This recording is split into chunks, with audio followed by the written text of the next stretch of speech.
Banyak dah racun semut ni aku pakai. Siapa yang ada masalah semut dekat rumah, korang boleh cuba racun semut ni tau. Racun semut ni, cara nak guna dia, mula-mula korang akan dapat macam ni.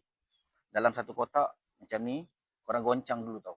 Bila korang goncang, korang buka penutup dia ni, lepas tu korang boleh titiskan pada laluan semut tau.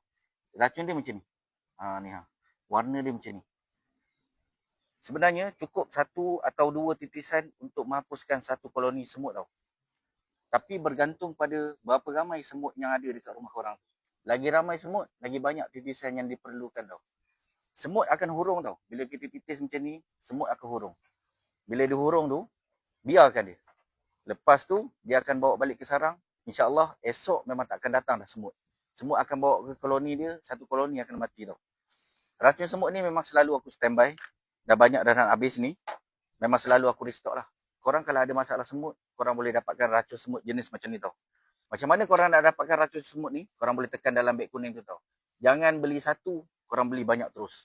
Standby dekat rumah, kadang-kadang takut tak cukup. Bila dah habis, semut datang lagi, korang ada lagi racun semut. Macam mana korang nak dapatkan? Check out dalam beg kuning tu, laju-laju. Check out sekarang.